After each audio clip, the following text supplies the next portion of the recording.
8, znači izvukla je kartu 6 i kartu 8. Kada značimo proizvod brojeva? 6 puta 8, znači 8. Tako je, 48, bravo Jovan. Ja ću vama počitati jednu zagonetku.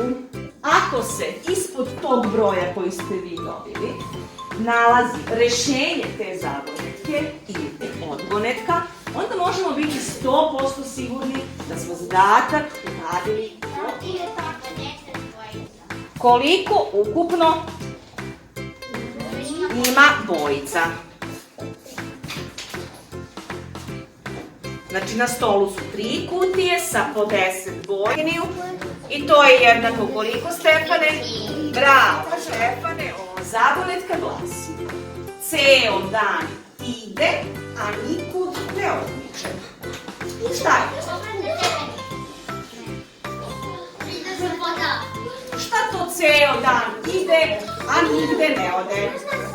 Bravo, Stefane. Ajmo da vidimo da li se ispod broja 30 krije slika sata. Moraš malo jače da povučeš. Tako je. Krije se slika sata. Stefane, dajte svoju ovdje.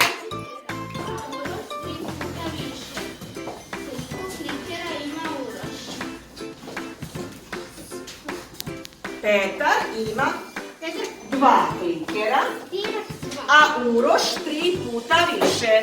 Koliko klikera ima Uroš? 3 puta više. Tako je, 3 puta više. Dobro, može tako, a mogu je i 3 puta 2. Dobro.